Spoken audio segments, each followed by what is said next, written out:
네, 지난 시간에는 그 고려말 정국과 그리고 그 한양에 천도하는 이야기를 했었습니다. 그리고 한양을 천도하고 나서 그 한양을 건설하면서 종묘를 제일 먼저 착공했다는 것도 이야기를 말씀을 드렸습니다. 그래서 지금 궁궐로 본격적으로 들어가기 전에 종묘를 제일 먼저 착공한 것은 상당히 하나의 왕조가 탄생됐을 때 중요시했던 그런 그 사당이다라는 것을 말씀을 드렸어요. 그래서 오늘 이어서 이 종묘의 가장 중요한 게 바로 이 신주입니다. 그리고 신주에는 또 묘와 시호들이 이렇게 적혀 있어요. 그래서 신주가 뭘 의미하는지 그리고 묘는 어떻게 해서 짓게 되는지에 대해서 말씀을 드리도록 하겠습니다. 그 먼저 그 신주가 들어있는 곳은 그 신실이에요. 신실은 그 안에 정중앙에 또 감실이 있습니다. 그래서 그 감실 안에 신주장에 모시게 되어 있고요. 그 신주장의 안에 또 신주독에 신주를 보관합니다. 그래서 거의 그 귀하게 모셔져 있는 곳이 바로 신실이 되겠습니다. 그래서 이 신실에는 정중앙에 신주장이 있고 또 이 서쪽에는 책장, 이 동쪽에는 보장, 그러니까 뭐 금책문, 옥책문 이런 책들이 있는 거고 보장에는 도장, 금부, 옥부 이러한 것들이 보관되어 있습니다. 지금 종묘가 상당히 이제 긴 건축물로 되어 있는데 그거 이유는 신실이 그 세실로 많이 그 정해졌기 때문에 됐다라고 생각하시면 돼요. 즉 이 원칙은 이 신친이 대수가 차게 되면은 이것이 영영전에 모셔져야 되는데 그렇지 아니하고 불천지주라고 그래가지고 옮기는 게 불가다 해가지고 계속 모셔뒀습니다. 그래서 공과 덕이 크신 그 임금님들의 그 신주를 계속 놔둔 거죠. 그래서 이렇게 긴 건축물이 된 거고 그분들께서 이제 계셨기 때문에 이 지금의 이런 종류의 긴 건축물이 이어진 것입니다. 한번 그렇게 보시면은 저렇게 동당이실 서상제라고 이야기합니다. 그러니까 같은 건물에 실이 다르다, 방이 다르다. 그 방마다 이 감실이 정중하게 있고 그 안에 이제 신주가 모셔져 있는 것이죠. 그리고 서상제라는 것은 이 서쪽을 더 높게 받습니다. 더 위상을 더 높게 받기 때문에 서쪽서부터 시조해서 1대 2대 3대 이런 식으로 해서 쭉 배치가 되어 있습니다. 종묘신실 내부는 이렇게 지금 현재 저 사진 같은 경우는 감실에서 이 신주독을 꺼낸 다음에 뚜껑을 열고서 신주를 지금 볼 수 있도록 저렇게 해놓은 겁니다. 그래서 신주가 3개가 있다라는 거는 서상제니까 맨 서쪽에 구왕, 그 다음은 왕후가 있는 거죠. 즉 그 계비도 같이 함께 있던 거죠. 그래서 한 분만 아니라 그 왕후가 2분, 3분이 계신 경우는 함께 해서 그 모셔져 있는 그 사진입니다. 또 신실 내부를 좀 더 그 그림으로써 그 나타나 있는 겁니다. 제가 지금까지 그 설명해 드린 것처럼 저런 배치, 한실에 배치가 되어 있습니다. 그래서 정중하게 신실, 서쪽에 책장, 동쪽에 보장 이런 식으로 해가지고 칸마다 저렇게 내부가 되어 있습니다. 금책, 옥책, 죽책 같은 경우는 이제 대나무로 되어 있는 거죠. 옛날 고대 시대 때, 아주 오래된 시대 때는 그 종이가 없었기 때문에 그때 나무에다가 우리 그 글을 썼었습니까? 그때 그것을 기리기 위해서 죽책에다도 글을 써가지고 이렇게 보관하고 있습니다. 금보, 옥보, 그 당시 왕과 왕비의 뭐 그 조노, 시호 이런 것들을 새겨가지고 그 도장, 그리고 기념했던 도장들이죠. 그런 것들을 이제 그 종묘에 같이 옆에 보관해두고 있습니다. 자, 신주는 저렇게 이제 많이들 보셨죠? 예, 그런데 이제 우리가 그 집에서 보는 신주들은 이제 정확히 좀 엄밀히 말하면 위패라고 합니다. 근데 그 신주라는 것은 실은 하나밖에 없어요. 그래서 천자나 제후만이 신주를 모실 수 있고 만들 수 있고 그 외에 경대부, 그러니까 높은 관직에 있는 그 벼슬 관리들도 그들은 신주를 만들지 못하고 위패만 만들 수 있게 되어 있습니다. 고대 중국에서는 그랬다. 이제 그렇게 되어 있었던 것이었고 그 신주라는 것은 저렇게 이제 이 상하 사방에 구멍이 이렇게 이제 통하게 되어 있습니다. 그래서 상하 사방에 이렇게 구멍이 있고 저 구멍을 통해서 혼이 드나들라고 이렇게 이제 만들어져 있습니다. 그리고 저거는 혼이라는 거 말하기도 하고요. 또는 한자로는 귀라고 얘기합니다. 그래서 우리 부모님들이 아이들 너 혼난다, 너 혼 빠진다, 혼낼래 할 때 그 혼이 저겁니다. 그러니까 혼이 드나드는 구멍인데 이제 우리가 아이들 되게 무서운 말이죠. 사실은. 그래서 저기서 유래된 것이고요. 저기에 이제 천이 같은 것들이 씌워져 있는 거는 국왕에게는 백자권, 왕후에게는 청저권입니다. 그래서 그거는 이제 관을 상징하는 거예요. 그래서 국왕에게는 통치권, 그리고 왕후는 어떤 고귀함 이런 거를 상징한다고 이야기합니다. 그래서 저 신주는 뭐라고 그럴까요? 이 옛날 고대에 중국에서는 어떻게 이제 생각을 했냐면은 사람이 죽으면은 이 혼은 날아가고 혼은 날아가서 원래 돌아가고 그리고 백은 아래로 내려가는 겁니까? 즉 땅에 들어간다. 그래서 천신, 지기 뭐 이런 식으로 좀 많이 표현을 했어요. 그래서 그 혼과 백이 죽으면 몸에서 떠나는 겁니다. 그래서 신주가 몸체를 상징해요. 그래서 제사를 지낼 때 저 신주를 모시고 혼과 백을 강신해서 신주에 의지하게 하고 이제 우리가 정성과 음식을 바치는 것이 이제 제사가 되겠죠. 그런 의미에서 신주는 상당히 신성하게 이제 대했던 그런 것을 우리가 좀 볼 수 있습니다. 근데 신주는 그래서 아까도 말씀드렸다시피 이제 한 개만이 원래 있는 거죠. 그래서 예를 들면은 퇴계 선생 이황 같은 경우도 종택 사당에만 신주가 있는 것이고요. 그 도산 서원이나 여러 서울에 있는 것은 신주가 아니라 이제 위팡들이 이제를 모시고서 우리가 제사를 지내는 거죠.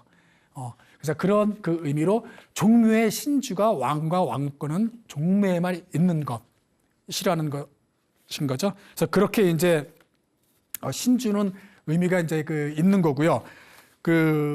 저 신주는 또 이제 어떻게 만들어지냐면은 연주라고 또 우리가 얘기를 합니다. 그래서 이 우주라는 건 뭐냐면은 왕실에서 장례가 이루어질 때는 5개월장이에요. 그래서 왕이나 왕후가 돌아가시게 되면은 이 궁궐에서 이제 빈전에서 계속 장례를 5개월장을 마치고 그 시신을 산릉에 이제 묻히지 않습니까? 그 산릉에 묻히고 거기에서 이제 미리 준비해 가는 거죠. 신주를 미리 가져가서 거기에서 이제 정해진 미호로 글을 쓰는 거예요.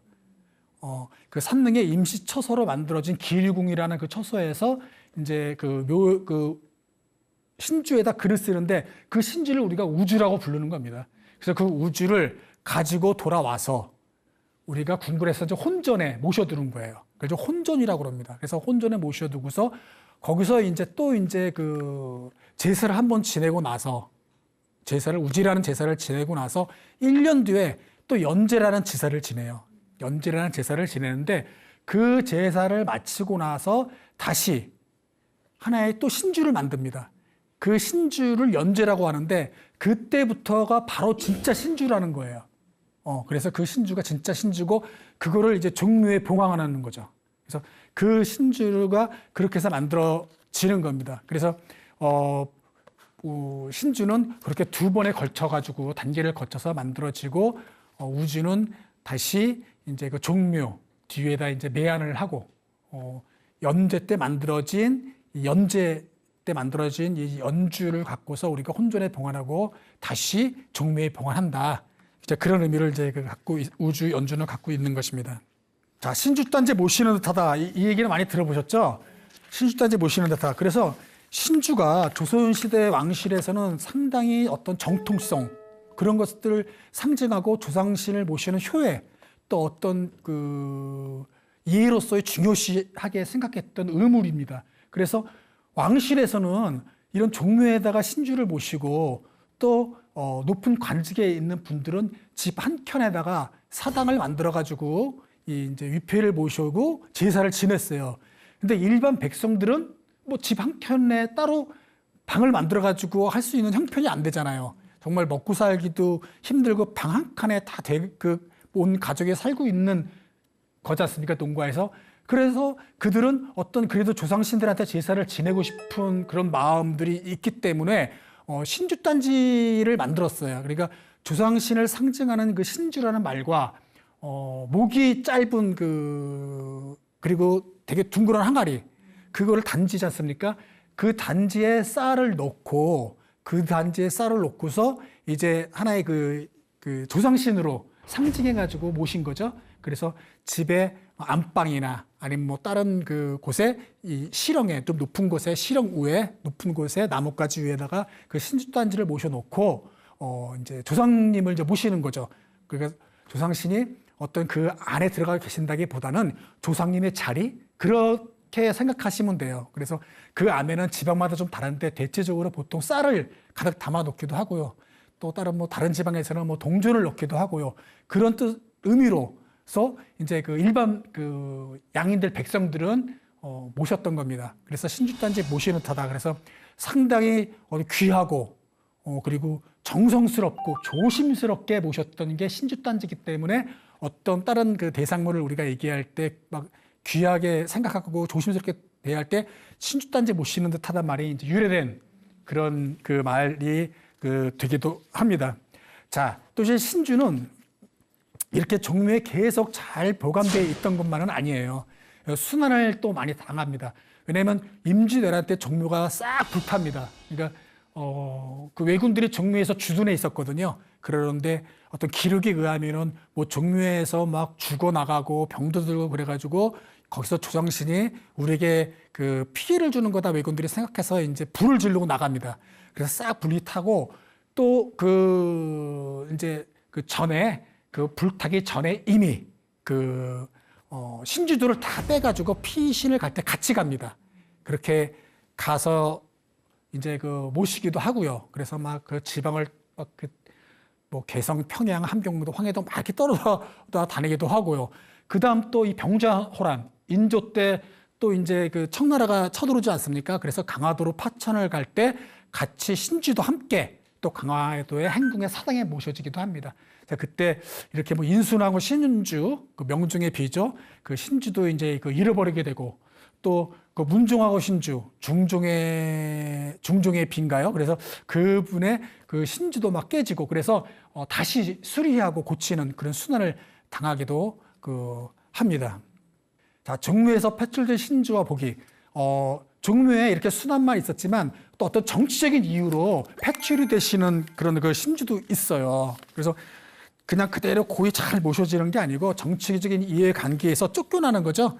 너무나 여러분들 잘 알고 계시는 그 태조의 비, 그 신의왕후와 신덕왕후가 있어요.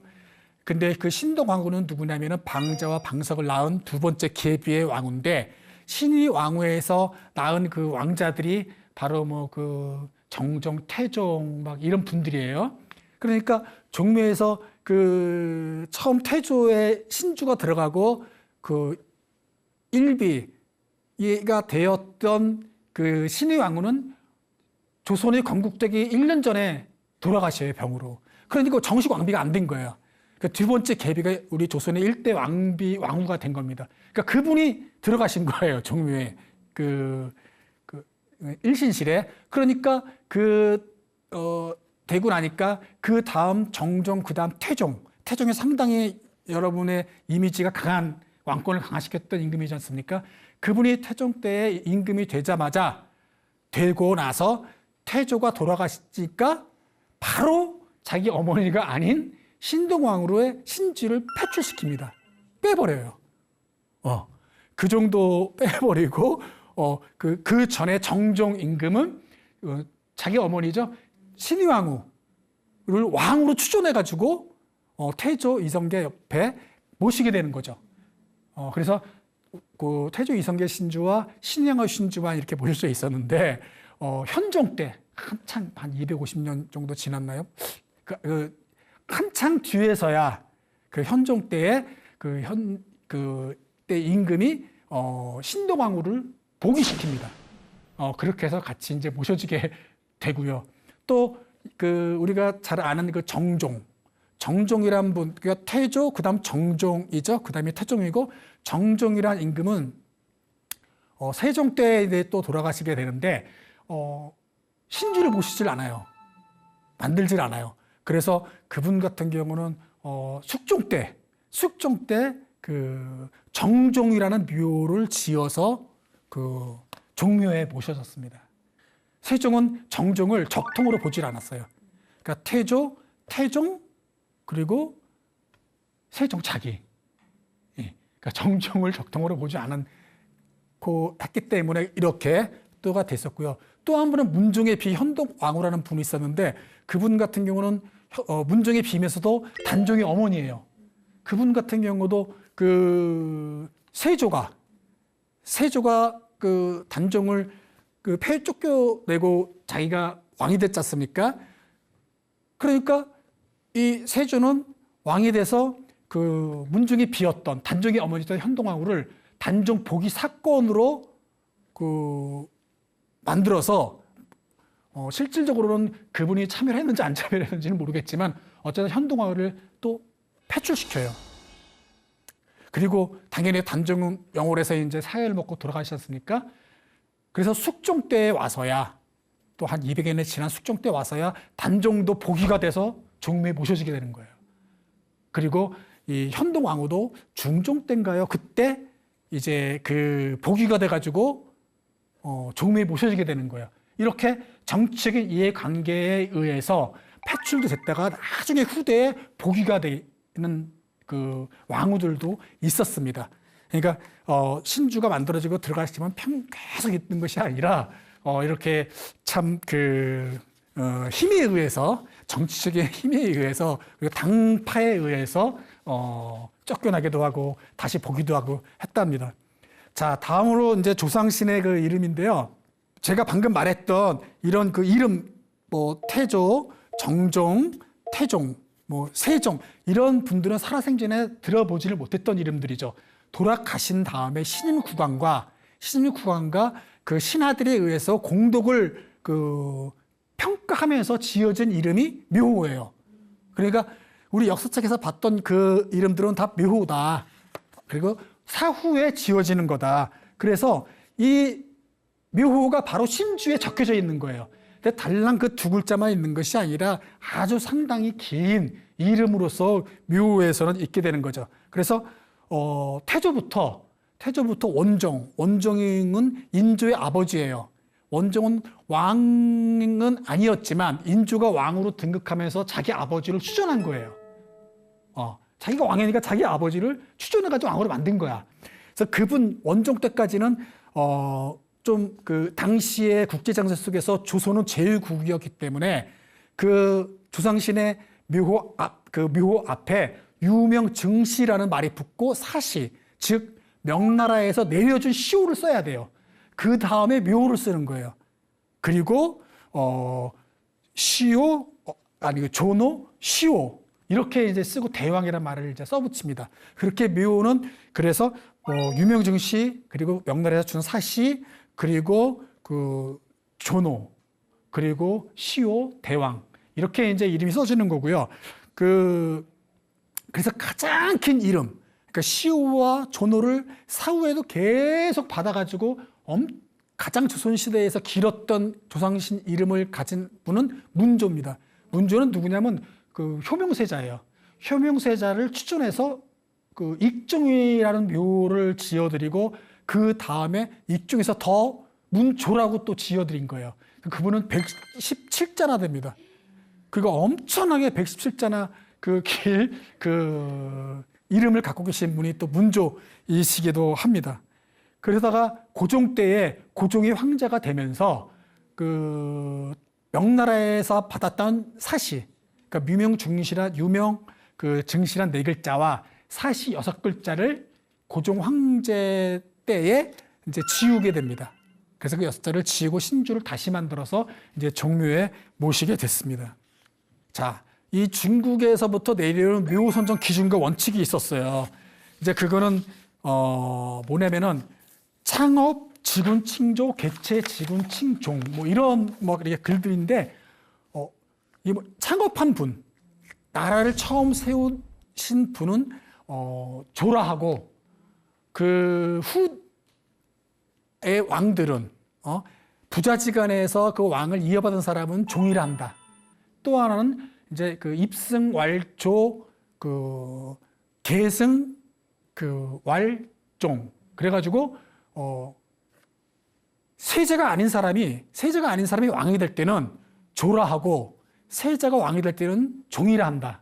뭐 이런 거, 뭐 유공, 왈조, 유덕, 왈종, 뭐 이런 거. 그래서 공이 있는 사람은 조라하고 덕이 있는 사람은 종이라 한다. 하여튼 이런 기준과 원칙이 있었어요. 그래가지고 이거를 종법의 원리라고 했어요. 종법의 원리.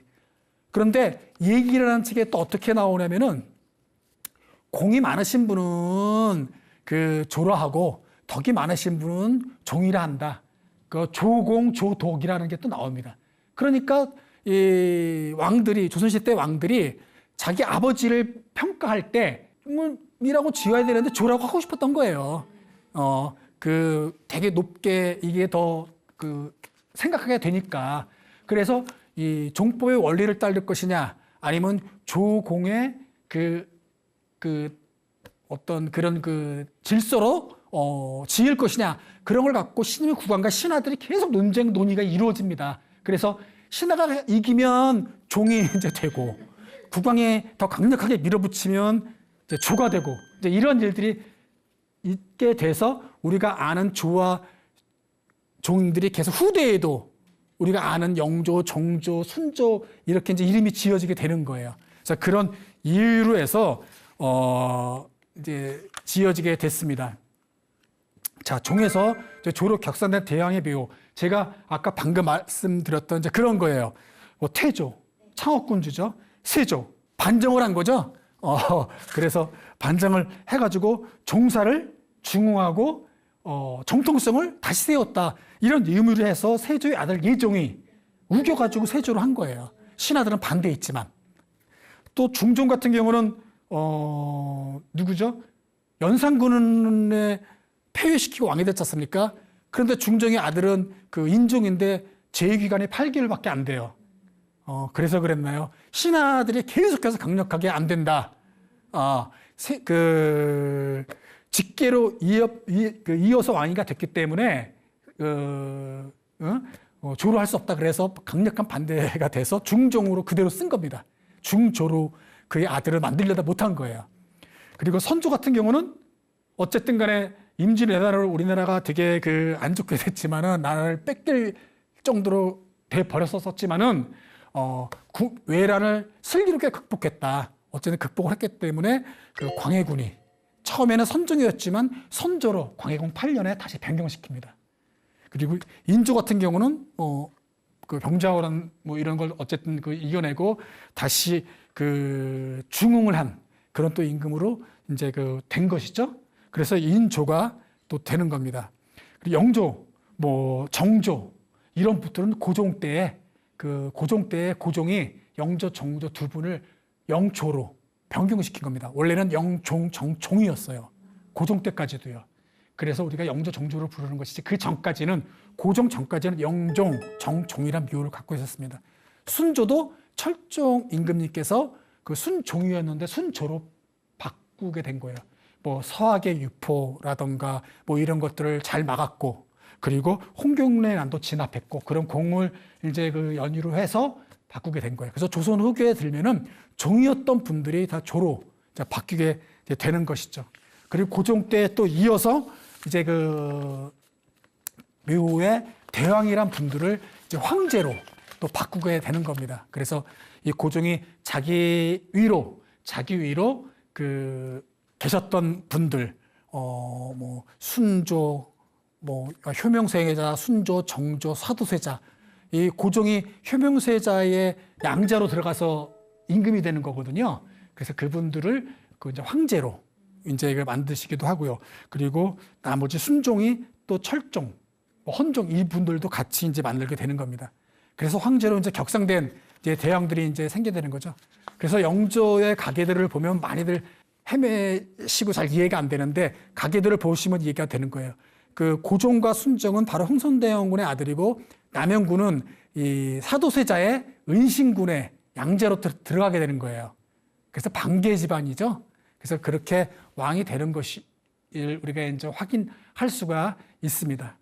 제가 지금까지 설명을 하고 나서 보니까 이 왕만 했네요. 그래서 왕후가 빠져갔는데 그 왕후도 같이 한번 좀 그 간단하게 좀 설명을 드리자면은 왕후는 이 묘호에 그 시호에 휘호, 조노, 시호 이러고 왕후 이렇게 쓰는 겁니다.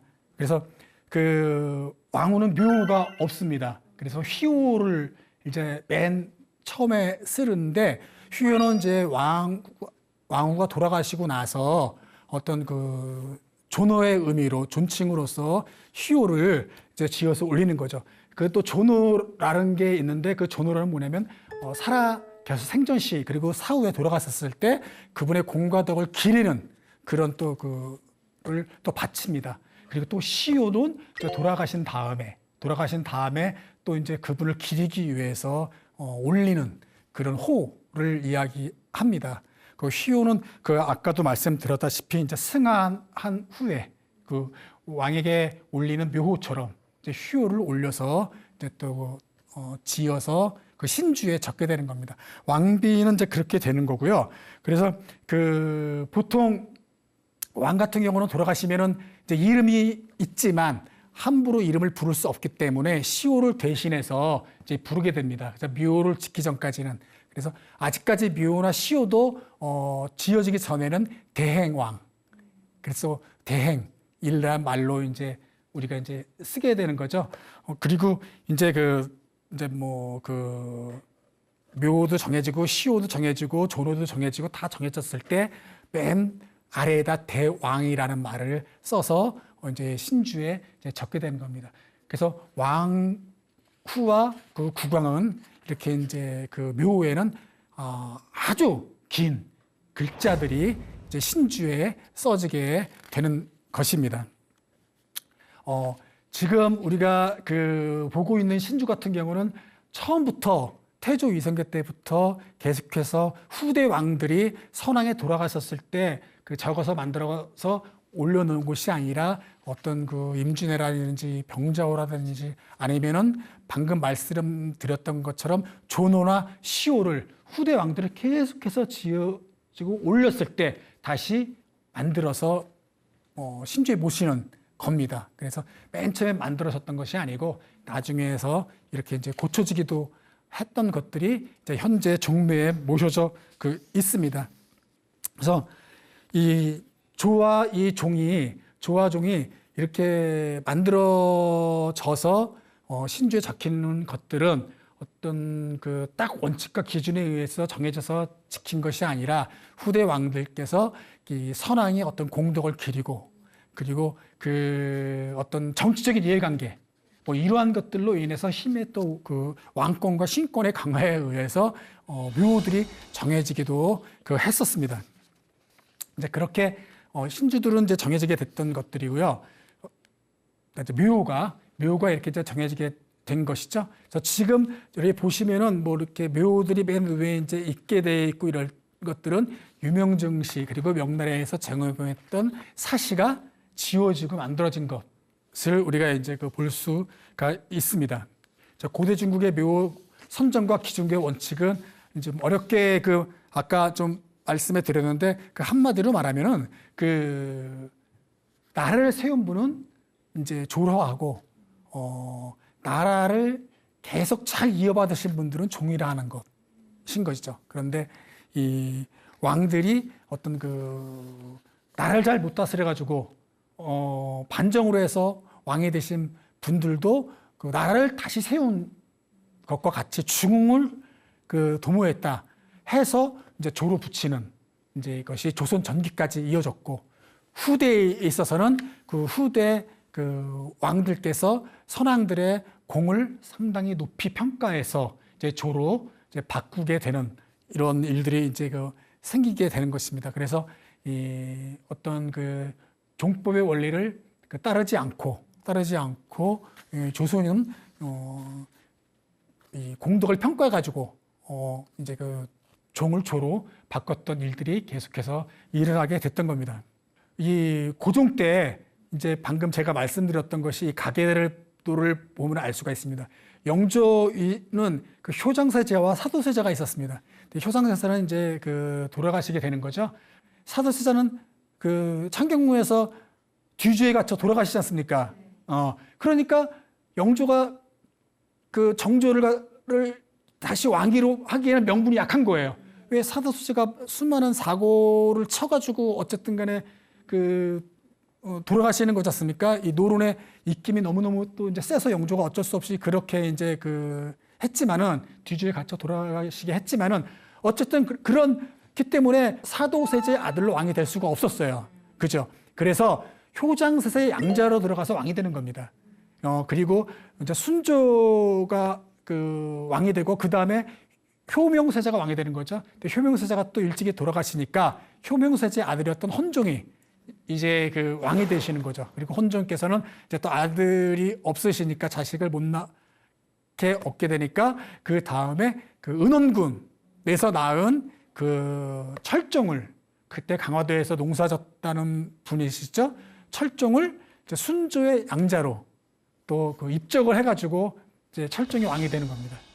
이제 그렇게 해서 됐는데 다시 또 후대가 이어지지 않으니까 이제 이 효명세자의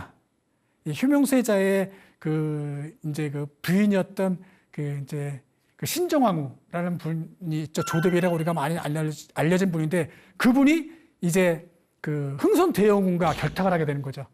왜냐하면 저 당시에 순조의 비, 헌종의 비 이런 분들이 다 안동김 씨의 세력들이었어요. 엄청난.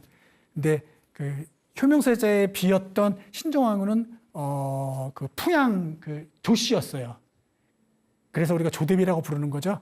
그러니까 풍양 조씨 조대비와 이 흥선대원군이 결탁을 해서 안동김 씨의 세력을 이 조종에서 내보내고 물리치려고 했던 것이죠. 워낙 강하니까요. 그래서 그것들이 서로 간에 맞았기 때문에 흥선대원군의 아들 고종을 효명세자의 양자로 입적해서 조대비의 명으로 왕이 되는 거예요. 이제 그러니까 사실은 너무나 멀어진 친족이었죠, 고종은. 이제 그러니까 그분께서 효명세자 양자로 들어가셨기 때문에 다시 한번 자기가 정통으로 나는 왕이 된 거다라고 해서 아까 조금 제가 말씀드렸던 자기 이후에 계신 선대 분들을 조로 바꾸는 거예요. 그래서 고종은 효명세자의 양자로 입적을 해서 신정왕후의 어떤 명으로서 인해서 이제 교서가 내려져서 고종의 왕위에 등극하게 되는 겁니다. 자, 그런 정치적인 이해관계 이유 때문에 이제 고종이 왕이 될 수 있었던 것이었죠. 그렇지 않았으면은 누가 됐을지 모르죠.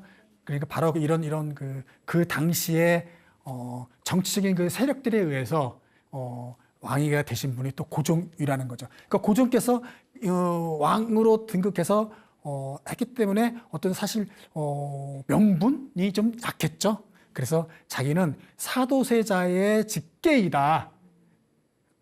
사실은 아닌 거죠. 양자로 효명세자로 입적했기 때문에 그런 어떤 뜻으로 이 정조를 이제 추존해서 정종이었던 분을 정조로 변경을 하는 거고요. 또 그 위에 계셨던 이 영조도 당연히 이제 영종이었지만 영조로 조로 변경을 하는 겁니다. 이 사도세자 분은 이제 우리가 세자로 돌아가셨지만 나중에 이제 추존은 돼서 우리가 이제 장조가 된 거예요. 장종이었다가 또 장조로 된 겁니다. 그러니까 추존해서 종이 됐었는데 다시 또 조로 다 바꾸는 분이 이제 효명세자 같은 분도 입종이었지만 나중에 다시 또 문조로. 그래서 종묘에는 사도세자는 장조로 되어 있고 효명세자도 문조로 이렇게 이제 묘가 적혀 있는 겁니다. 그러니까 두 분은 다 또 왕이 아니었지 않습니까? 하지만 나중에 그의 후대 왕들이 추존한 거예요. 그래서 종묘에는 우리 조선 왕실이 27명의 왕이 나오셨고 거기서 광해군과 연산군이 폐위됐기 때문에 25명이지만 종묘에는 30명의 왕이 계신 거예요. 그래서 그럼 25명만 계셔야 되는데 나머지 분들도 또 왕이 이렇게 이제 계시는 그 이유는 바로 이 추존된 분들이 그 안에 계셔가지고 계시기 때문에 되셨다. 그러니까 그 19칸, 16칸 하니까 34분이네요. 그 왜 목조, 익조, 도조, 환조, 태조, 이성계의 성대에 4대주도 모셔져 있습니다. 그러니까 34명 되는 건가요? 이렇게 많은 분들이 이제 계셔가지고 종묘와 영령전에 계시게 됐습니다. 자, 이제 영조의 가계들을 봐야 조금 이 고종에 등극한 것과 좀 이 복잡하게 후대되어 있는데 보시면은 우리가 그래서 조로 바뀌었구나라는 거를 좀 우리가 이해할 수가 있습니다. 자, 지금 보시는 그 건물이 종묘죠. 그래서 종묘가 19분이 저기에 유폐가 신주가 모셔져 있는 것이죠. 그 영령전에는 16분이 모셔져 있는 겁니다. 그래서 이 신실 한 칸에 그 국왕님 신주 하나와 왕후 한 분이면 하나, 두 개면 두 개가 같이 함께 모셔져 있는 것을 알 수가 있습니다. 그래서 저렇게 긴 건축물이 길어질 수 있게 됐던 것인 거죠. 원래는 5분, 태조 이성계와 현 왕으로부터 4대, 4분까지만 모셔져 있어야 되지만 우리는 불촌지주라고 해서 영령전에 조천하지 않고 계속해서 종묘에 모셔진 분들이 많아졌기 때문에 계속해서 증축을 해서 저렇게 길어진 것이라는 거죠. 처음부터 저렇게 길게 되어 있지 않은 것입니다. 그래서 많으신 분들이 저 안에서 계시게 되는 것이고요. 하마터면 이 60년대에 들어와서 해방 이후에 이제 서울에 이렇게 국회의사당이니 아니면 많은 건물들을 이제 만들어져야 했었습니다. 그럴 때 이 터가 이제 마땅한 게 없었나 보죠. 그래서 국회에서 많이 논의됐던 게 여러 군데가 있었습니다. 남산에 지금 그 어린이회관이었나 옛날에 거기도 들어설 뻔했다가 거기서 이제 그게 어떻게 취소가 돼서 다시 또 몰색을 하는 가운데 이 종묘에서 이 종묘에 그 신주가 계신 그 건물을 헐어버리고 짓자는 건 아니고 바로 그 앞부분에 광장이 있지 않습니까? 넓은데 그 부분에 저렇게 높은 그 건물로 빌딩으로 해가지고 국회의사당을 글자해서 이렇게 신문에까지 나왔던 거예요. 하지만은 그때 그 예산이 부족해서 저거를 시행을 하지 못했던 그 기사가 이제 저기 이제 나와 있던 겁니다. 이제 이렇게 결정이 돼서 저렇게 해서 짓는다, 어떤 건축가가 저렇게 만들었다, 이런 게 이제 60년대 신문에 나왔었던 것입니다. 그래서 하마터면 이렇게 그 종묘 앞에 저렇게 긴 높은 우리가 건물을 가질 뻔하게 됐습니다. 그 이후에도 또 그 세종대왕 기념회관인가요? 그거를 또 짓자라고 또 나왔었어요. 그래서 그 기념회관을 또 저기다가 지을 뻔한 적이 있었습니다. 근데 그게 성사가 안 됐어요.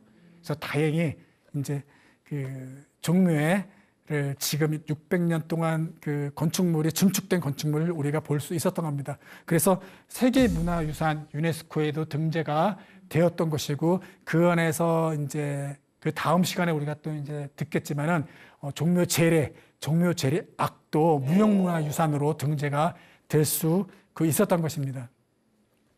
이거는 이제 종묘가 이제 무산되니까 사직단에 이제 또 짓는 거로 해서 그 기사가 화됐던 거예요.